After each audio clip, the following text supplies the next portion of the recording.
그럴 때마다 좀 뭐라 그럴까 염려도 되고 근심도 되고 그래서 미리미리 공부를 할 때 사람들에게 미리미리 얘기를 해줘요. 아예 그냥 공부 시작할 때부터 얘기를 해주는 이유가 바로 이제 이런 것들이거든요. 항상 그 긴장하라고 하는 이유가 이제 그런 부분인데 그냥 대수롭지 않게 생각하니까 다들 그러다 보니까 어느 시점에 가다가는 이렇게 막 결국은 포기하고 떨어지고 끊어지고 막 이런 일들이 공통점이에요. 공부할 때마다 이런 일들이 있었어요. 그래서 이게 굉장히 영적인 어떤 민감함이 이게 있구나라는 그런 생각을 늘 할 때가 있는데 그러다 보니까 안 하자니 그렇고 반드시 해야 되는 부분이고 그러니까 이것도 하나의 어떤 영적 싸움이죠.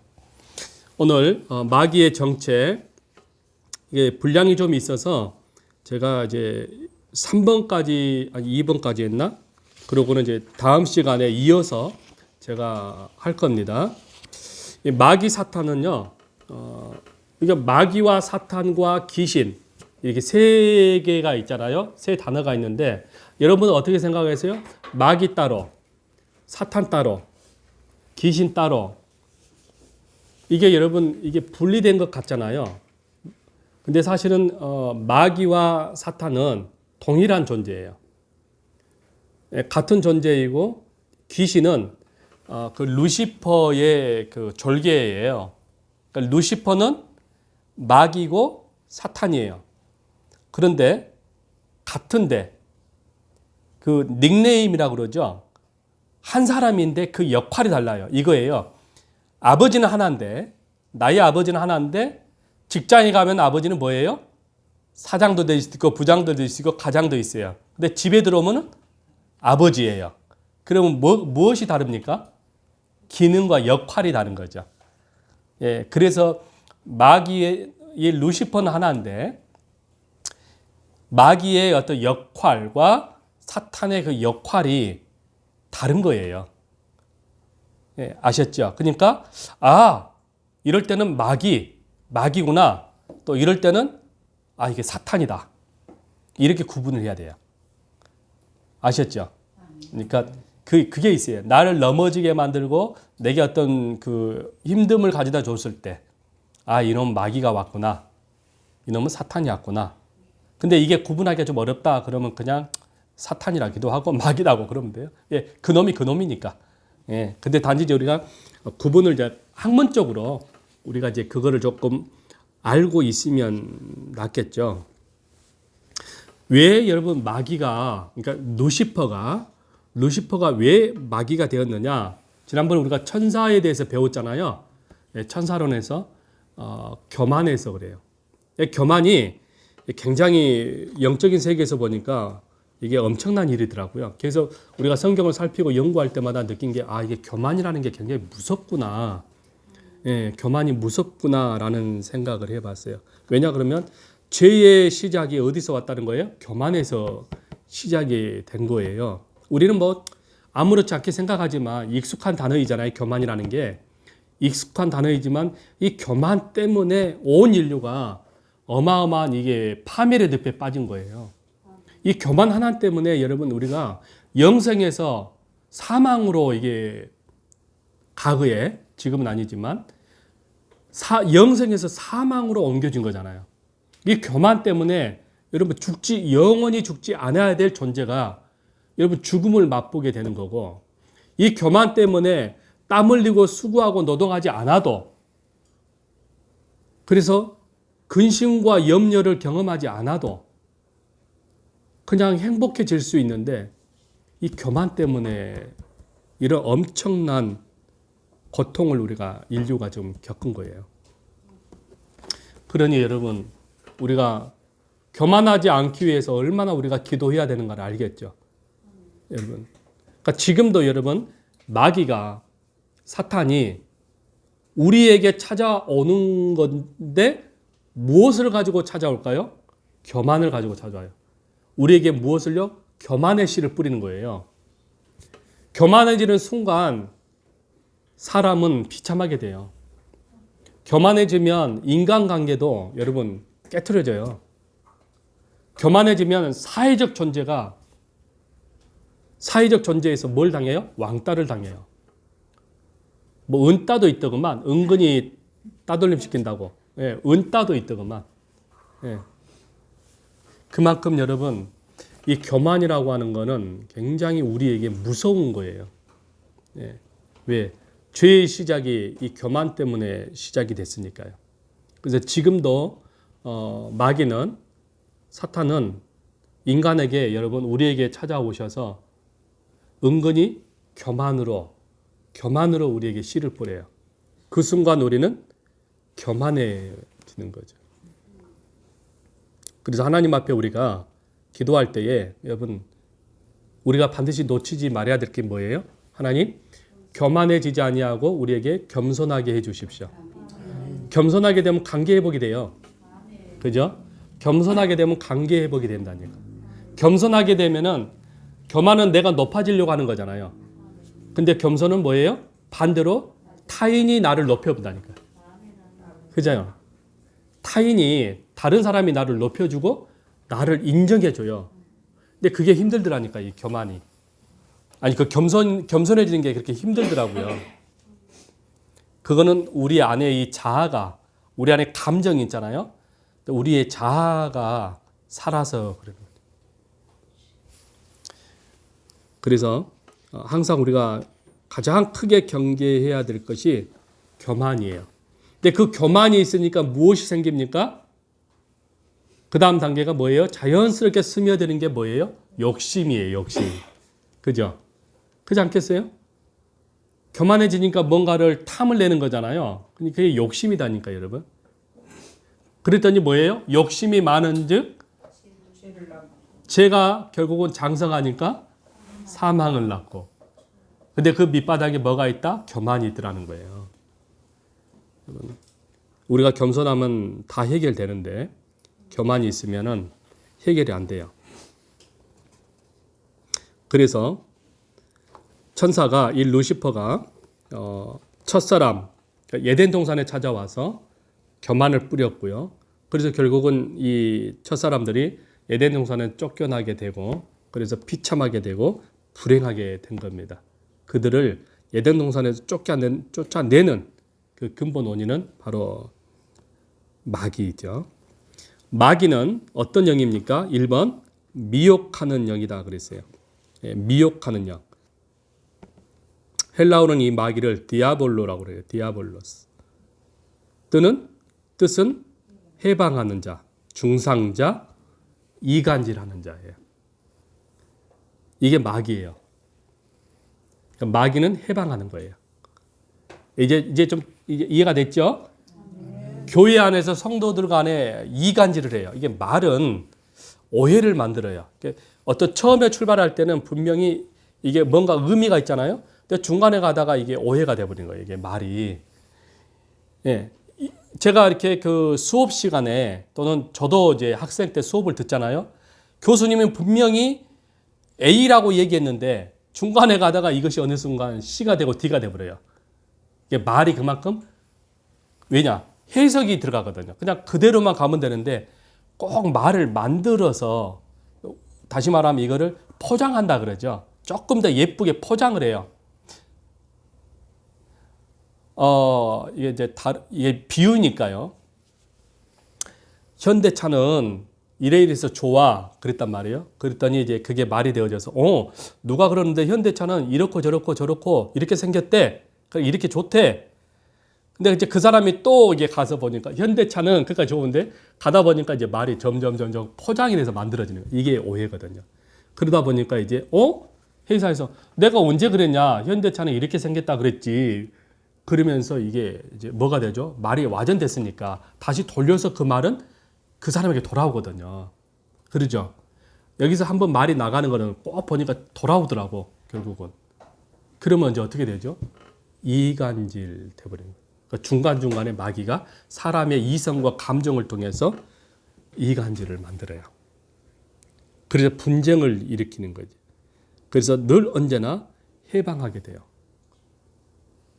이게 마귀가 하는 일이에요.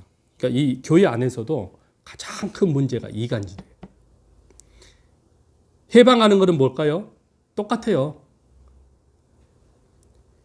교회를 무너뜨리고 분열시키는 거죠. 이게 이간질하고 이게 해방질하는 거잖아요. 예, 그래서 마귀는 교회를 이간질하고 이거를 해방하고 그래서 상처를 주고 말이 와전되게 만드는 거. 그래서 이건 마귀 짓이다. 이럴 때는 이런 문제가 있을 때는 마귀가 찾아왔구나. 이렇게 이해하시라 그 말이에요. 아시겠죠? 그러니까 마귀의 정체가 바로 가장 큰 것이 교회 안에서 이간질하는 겁니다. 이간질하는 것은 굉장히 무서운 거죠. 예. 그래서 특히 하나님의 구원의 방주와 같은 교회 안에 마귀가 들어와서 하는 일이 바로 이간질인데, 여러분 어떻게 교회 안에 마귀가 들어오냐 이런 말을 하잖아요. 근데 마귀도 여러분 놀러 올 수 있어요. 예. 마귀는요 시공간이 없어요. 예배 드리는 순간에도 놀러 올 수 있어요. 여러분 예전에 사람들은 다 그랬거든요. 마귀가 무슨 교회 안에 예배 시간에 들어오냐 그랬거든요. 근데 아니에요. 예, 마귀는 장소를 가리지 아니하고, 왜냐 그러면 마귀의 목적은 하나님을 대적하고 하나님의 몸된 교회를 대적하고 분열시키는 거기 때문에 오히려 더 들어오는 거예요.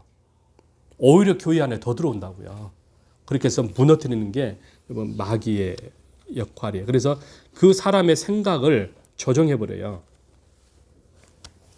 그래서 마귀는 지금도 여러분 에덴 동산에서 시작했던 그 교만이 지금도 쉬지 아니하고 마귀는 지금도 일하고 있는 거예요. 마치 여러분 여기 나왔죠. 전염병. 예, 전염병 같아요. 마귀는. 전염병은 급속도로 이게 퍼지잖아요. 누룩도 여러분 좋은 누룩이 있어요. 좋은 누룩은 뭘 만들어요? 사람들이 먹을 수 있는 막걸리를 만들어요. 근데 나쁜 누룩도 있잖아요. 그거는 상한 음식은 사람을 탈나게 만든 것처럼, 장트푸스라 그런가요?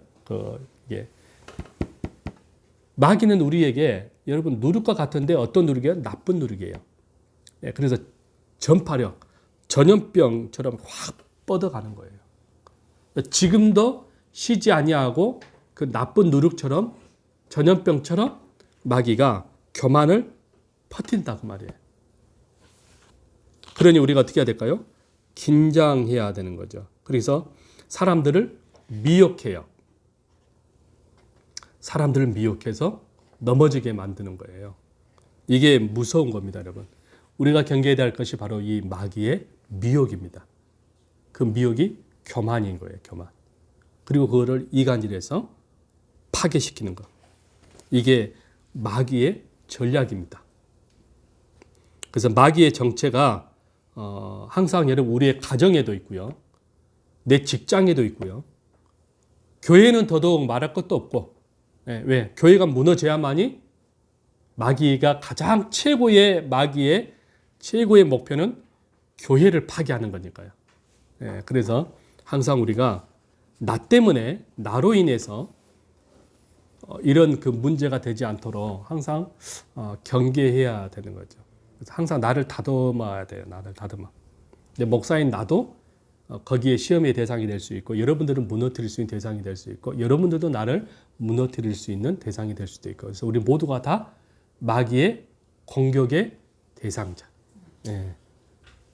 그래서 사실은 우리가 서로를 위해서 기도하는 거예요. 목사는 성도를 위해서, 성도는 목사를 위해서. 왜? 서로가 적이 될 수 있거든. 영적인 싸움이니까. 그래서 솔직히 저는 여러분들 한 사람 한 사람 놓고 기도해요. 그럼 여러분들 나를 위해 기도하죠? 기도해 주셔야 돼요. 목사가 무너지면 교회는 무너지는 거예요. 왜요? 목사는 어떤 영적인 지도자잖아요. 지도자가 무너지면 다 무너지는 거죠. 그러니까 여러분 자신을 위해서는 좀 피곤하고 힘들어도 기도를 해 주셔야 돼요. 왜? 여러분 자신을 위해서 그래요. 목사가 타락하면 다 타락하잖아요. 한국 교회가 이렇게 되는 것도 다 목사님들 때문이잖아요. 창세기 3장 4절에 성경 구절입니다. 뱀이 여자에게 이르되 너희가 결코 죽지 아니하리라. 이게 교만을 주는 거잖아요. 너희가 결코 죽지 아니한다. 누가복음 8장 12절에 길가에 있다는 것은 말씀을 들은 자니 이에 마귀가 와서 그들이 받아 구원을 얻지 못하게 하려고 말씀을 그 마음에 빼앗는다 그러잖아요. 말씀을 빼앗아요. 말씀을 빼앗고 그곳에 교만을 집어넣는 거죠. 고린도후서 11장 3절 말씀에도 뱀이 그 관계로 하와를 미혹한 것 같이 너희 마음이 그리스도를 향하는 진실함과 깨끗함에서 떠나 부피할까 두려워하노라. 여러분, 이거 언제든지 우리는 마음이 변질될 수 있다는 겁니다. 아마 우리가 공부 마치고 밖에 나가면 또 교만이 들어올 수 있죠. 집에 가다 보면 교만이 들어올 수 있고 사람을 만나다 보면 교만이 들어올 수 있고 그래서 항상 우리가 경계해야 되는 거죠. 이게 보니까 마귀는 또 어떤 사람이다? 유혹하는 자다 그랬어요. 예수님께서 세례를 받으신 후에 40일 동안 밤낮 금식을 하셨거든요. 근데 우리가 지금 예수님은 그 신분은 하나님이시잖아요. 창조주 하나님이신데 지금 뭘 입었어요? 육신을 입었단 말이에요. 그러니까 지금은 예수님이 3년의 삶은 뭐예요? 인간인 거예요. 인간. 그의 신분은 영적인 존재지만 몸은 인간이에요. 우리와 똑같은 그래서 고통을 겪은 거예요. 배고픔도, 추위도, 슬픔도, 낙심도 예수님이 다 3년 동안 살아가면서 그걸 느꼈어요. 예수님도요, 상처를 받았어요. 네, 상처를 받았다니까. 누구 때문에? 제자들로 인해서. 마음 아파했고요. 서운함도 느꼈고요. 근데 지금 예수님이 40일 동안 금식을 했어요. 예수님이 영적인 존재로 육신을 입지 않았다면 이런 일이 필요가 없겠잖아요. 그런데 그분이 육신을 입는 순간에 배고픔도 느끼고 그리고 피곤함도 느끼고 우리와 똑같은 몸이 된 거예요. 그러니까 마귀가 예수님의 신분 알잖아요. 근데 인간을 입었기 때문에 예수님의 그 한계성, 인간의 그 약점을 아시는 거예요. 그래서 마귀가 세 가지 시험을 가지고 온 거예요. 제가 여러분들에게 알기 쉽게 거기 해놨습니다. 1, 2, 3번. 그러니까 세 가지 시험이에요. 첫째, 마태복음 4장 3절이죠. 네가 하나님의 아들이라면 이 돌들로 떡덩이가 되게 하라. 여기서 만일 네가 그 말이에요. 네가 만일 하나님의 아들이라면 이 말은 뭐예요? 육신을 입은 인간은 뭐가 있어요? 감정이 있죠. 그리고 뭐가 있어요? 자존심이 있죠. 여러분 안 그러겠습니까? 와갖고 네가 이게 부정적인 질문이잖아요. 부정적인 질문이에요. 그러면 우리 같은 경우는 네가라고 했을 때 그 단어가 부정적인 단어로 가기 때문에 나의 존재성을 부정하는 거잖아요. 어떤 사람이 네가라고 했을 때 나를 부정하는 형이에요. 그러면 우리는 마음이 다쳐요. 다시 말하면 마음이 다친다는 말은 뭐예요? 자존심이 상한다 그 말이에요. 네가라는 단어를 했을 때. 그렇죠? 안 그럽니까? 이게 뭐예요? 감정을 건드렸다는 거예요. 그럼 예수님이 영적으로는 하나님이신데 인간을 입었기 때문에 그럼 우리가 성경에 나와 있지 않지만 인간 예수를 이제 보자고요. 인간 예수를 봤을 때 마귀가 네가 하나님의 아들이라면 했을 때 글쎄요. 자존심에 있지 않았을까요? 마음에 상처가 있었지 않았을까요? 난 그렇게 생각이 들거든요. 화나는 거죠. 지가 뭔데 나한테 네가 뭐라고 하고 나의 이 자아의 정체성을 부정하냐 그 말이에요. 기분 나쁘거든요.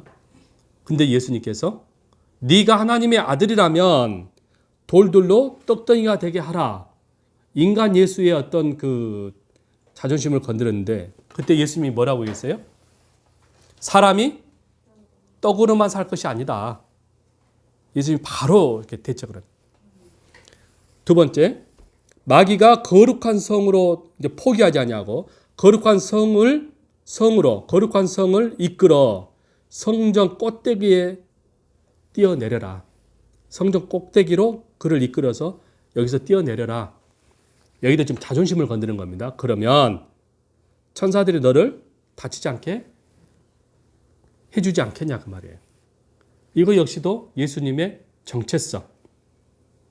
인간 예수의 그 자아를 건드는 거예요. 자존심. 그때 예수님께서도 사탄아 물러가라. 마태복음 4장 8절과 9절에서도 마귀가 멈추지 않냐고 또 그를 데리고 저극히 높은 산으로 가서 천하만국을 보여주잖아요. 그 나한테 절해라. 그러면 내가 다 주겠다. 이게 여러분 인간 자아의 우리 육신을 가지고 있는 우리의 자아를 건드는 겁니다. 그래서 오늘날 지금 우리가 화내고 또 뭐라 그럴까 마음이 상하고 속상하고 이런 것들은 다 어디서 일어나는 거예요? 인간 관계 속에서 일어나는 거잖아요. 서운하고 마음이 아프고 실망되고 절망과 낙심을 겪는 그 모든 것들이 뭐예요? 내 깊은 내면의 자아를 건들기 때문에 그래요. 그죠? 이 자아.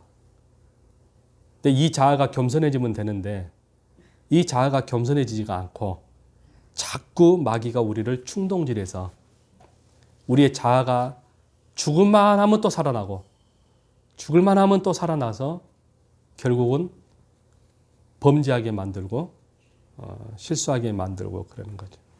지금 이거는 누구의 이야기가 아니고 나의 이야기예요.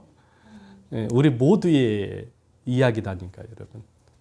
그러니까 예수님께서 또 뭐라고 해야죠? 사탄아 물러가라. 그러니까 예수님은 말씀을 기록되었을 때 예수님께서는 어떤 자신의 어떤 신적인 권위로 얘기하는 게 아니라 하나님의 기록된 말씀으로 물리쳐요. 말씀으로만. 다른 거를 쓰지 않아요. 오직 기록된 말씀, 기록되었을 때 이게 성경이잖아요. 성경 말씀으로 마귀를 대적해버려요. 놀라운 파워죠. 놀라워요. 그래서 성경을 우리가 암송이 잘 안 되지만 성경을 암송할 때 그게 어느 때 힘들 때 딱 성경 구절이 떠오를 때가 있어요. 그죠? 그 성경 구절이 떠오를 때 그것이 놀랍게도 나를 위로해줘요. 내게 그 힘을 주더라니까요. 참 묘해요.